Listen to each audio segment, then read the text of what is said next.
दोस्तों, कैसे आप लोग? हमें उम्मीद है आप लोग अच्छे होंगे। तो इससे पहले आपको एक टॉपिक बताए थे अगले क्लास में। उस टॉपिक का नाम था ग्रह। ग्रह के बारे में बताए थे। तो आप जब भी आप लोग पढ़ाई करते हैं तो एक नोट बुक या कॉपी कलम लेके बैठे, क्योंकि क्वेश्चन बहुत इंपॉर्टेंट बताते हैं, उसको नोट करते रहिए।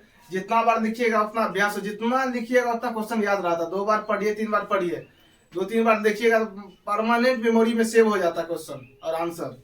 तो बताते हैं ग्रहों की विशेषता के बारे में। उसमें से जो ग्रह बताए थे टॉपिक, उसमें कुछ जो ग्रह का इंपॉर्टेंट क्वेश्चन निकला है, निचोड़ जिसको बोला जाता है, वो निकाले हैं। तो आप लोग को बताते हैं ग्रहों की विशेषता के बारे में। तो ग्रह की विशेषता में सबसे पहला क्वेश्चन है आपको, सबसे बड़ा ग्रह। उस टॉपिक में बोले होंगे सबसे बड़ा ग्रह है बृहस्पति। बृहस्पति को सबसे बड़ा ग्रह कहते हैं। सबसे बड़ा ग्रह हो गया बृहस्पति। बहुत इंपॉर्टेंट क्वेश्चन है। इसमें ऐसे पूछ लेगा सबसे बड़ा ग्रह है, तो इसमें इसको इस तरह भी क्वेश्चन पूछा जाता है, आयतन में सबसे बड़ा ग्रह कौन है? 8, क्योंकि ग्रह की संख्या 8 है ना, तो सबसे बड़ा ग्रह आयतन में पूछ लेगा। आयतन नहीं देके द्रव्यमान के बारे में पूछ लेगा, द्रव्यमान में सबसे बड़ा ग्रह कौन है, तो वो भी बृहस्पति को बोला जाता है। ये बात को याद रखिएगा, भटकिएगा मत। वैसे पूछ लेगा आयतन, द्रव्यमान, आकार में सबसे बड़ा ग्रह। और एक दूसरा चीज और, सबसे भारी ग्रह भी इसी को कहा जाता है, बृहस्पति को। तो याद रखिएगा, बहुत इंपॉर्टेंट क्वेश्चन है, क्योंकि कोई भी बीएसएससी का एग्जाम लीजिए, बीपीएससी का लीजिए, यूपीएससी का कोई भी एग्जाम में क्वेश्चन को पूछ लेता है इस टाइप से। उसके बाद बताते दूसरा क्वेश्चन क्या है, सूर्य के सबसे नजदीकतम ग्रह, सूर्य के सबसे नजदीक वाला ग्रह कौन है? वो है बुध।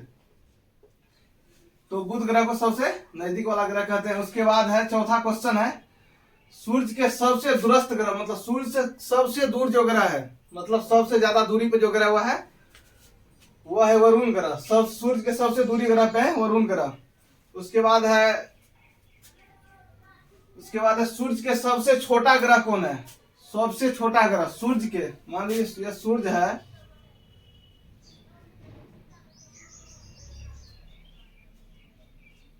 इसके सबसे छोटा ग्रह कौन है? तो बुध को कहा जाता है सबसे छोटा ग्रह। उसके बाद है आपको अगला क्वेश्चन, सूर्य के सबसे गर्म ग्रह। तो मतलब ये मत समझिएगा बुध नजदीक है तो सबसे गर्म बुध होगा, नहीं। सबसे गर्म ग्रह है शुक्र। इंपॉर्टेंट क्वेश्चन है, बहुत बार विद्यार्थी इसी क्वेश्चन पे कंफ्यूजन करता है। सबसे गर्म ग्रह है शुक्र। उसके बाद है सबसे ठंडा ग्रह, सूर्य से सबसे ठंडा ग्रह कौन है? वरुण है। जो सबसे दूरी पे तो ठंडा ही होगा, नजदीक होगा तो गर्म होगा। तो सबसे दूरी पर लास्ट पर लग रहा है, अंतिम में यही है। तो सबसे ठंडा दूरी के आधार पर सबसे ठंडा ग्रह है वरुण। उसके बाद चमकीला ग्रह। चमकीला ग्रह एक क्वेश्चन आता है, इस पर कंफ्यूजन मत होइएगा। एक चमकीला तारा भी आता है, जो साइरस होता है, सबसे चमकीला तारा साइरस है उसका नाम। तो ये मत, उस पर कंफ्यूजन मत होइएगा। सबसे चमकीला ग्रह है शुक्र। जब भी ग्रह के बारे में पूछे तो शुक्र मारिएगा आंसर में। उसके बाद है अगला क्वेश्चन है, भोर का तारा या सुबह का तारा जिसको बोलते हैं। जब सुबह आप लोग सो के जगते होंगे तो आप जो जल्दी जगता होगा वही देख पाता होगा। ऊपर में अगर आसमान की ओर देखता है तो वो चमकीला ग्रह बोलते हैं शुक्र को। उसका भोर का या सुबह का तारा बोलते हैं, शुक्र को ही बोलते हैं, याद रखिएगा। उसके बाद है शाम का तारा। शाम को देखे होंगे ऊपर आसमान की ओर देखते हैं तो एक तारा दिखाई पड़ता है, सबसे ज्यादा चमकता भी है, तो इसी संध्या का तारा इसी के नाम से जाना जाता है। शुक्र ग्रह को ही सांझ का तारा बोला जाता है। उसके बाद है सुंदरता का प्रतीक, क्योंकि देखिए सब ग्रहों में सबसे ज्यादा सुंदर भी दिखता है, उस ग्रह का नाम है शुक्र।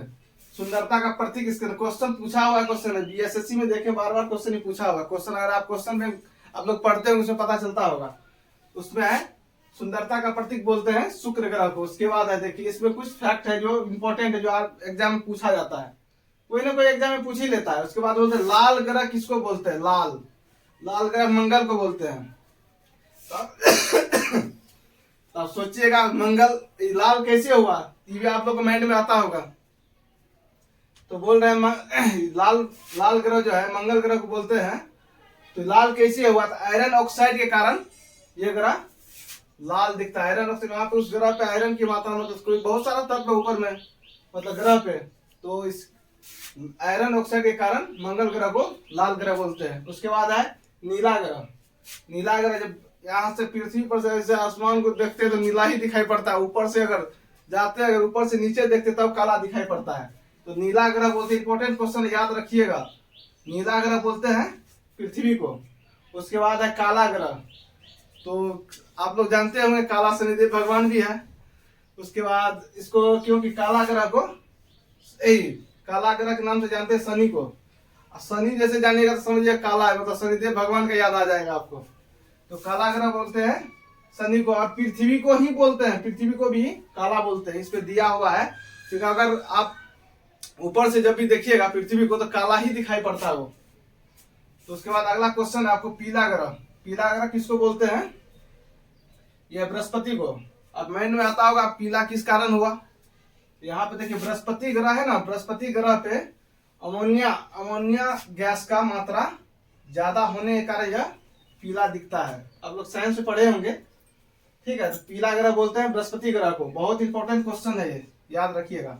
उसके बाद हरा ग्रह, हरा ग्रह जैसे ग्रीन जिसको बोलते हैं, तो याद रखिएगा ग्रीन किस कारण हुआ। माइंड में ये भी आता होगा ग्रीन किस कारण से इसको बोलते हैं। तो ग्रीन होता है, हरा ग्रह को बोलते हैं, इसमें यहाँ पे है मेथेन गैस की मात्रा, मेथेन गैस की मात्रा यहाँ पे ज्यादा, इस कारण ये आपको हरा दिखता है। तो इंपॉर्टेंट क्वेश्चन है हरा बोले, क्वेश्चन पूछ लेगा आपको हरा ग्रह किस ग्रह को बोलते हैं, तो वो है अरुण ग्रह को हरा ग्रह बोलते हैं। किस कारण है? तो मेथेन गैस के कारण। उसके बाद पूछ लेगा आपको लेटा हुआ ग्रह कौन है, तो लेटा हुआ ग्रह अरुण है। माइंड में आता होगा कैसे लेटा, ये अपने अक्ष पे लेटा हुआ है, इसी कारण इसको लेटा हुआ ग्रह कहते हैं। उसके बाद है एक ग्रह है, उसका नाम है सतह पर वलय वाला यानी रिंग वाला। अगर हिंदी में अधिकतर आजकल कोई भी एग्जाम में देखिए, छोटा टॉपिक हो या बड़ा टॉपिक, अंग्रेजी में भी थोड़ा याद रखना जरूरी होता है। जैसे छोटा कोई इंपॉर्टेंट टॉपिक रहता है उससे पूछता है, जैसे रिंग वाला पूछ लेगा, रिंग वाला आप लोग पूछिए अरे हम तो वलय पढ़े हैं, हिंदी में है नहीं। इसका दोस्त याद भी रखिएगा, अंग्रेजी इसका याद रखिएगा। रिंग वाला ग्रह पूछ लेता डायरेक्ट। रिंग वाला ग्रह बोलते हैं शनि को। ये अपने वलय पे ऐसे घूमते रहता है, जैसे सूर्य हो गया बीच में, रिंग पे चक्कर लगाते रहते हैं, इसको वलय वाला ग्रह बोलते हैं। शनि ग्रह को वलय वाला ग्रह बोलते हैं। तो हमें उम्मीद है आपको ये क्वेश्चन आंसर के साथ बहुत अच्छा से समझ आया होगा। आज जिसको नहीं समझ में आया तो कमेंट जरूर कीजिएगा, तो हम देखते हैं फिर आगे बताने का कोशिश करेंगे। तो मिलते हैं आपको अगले क्लास में। जय हिंद, जय भारत।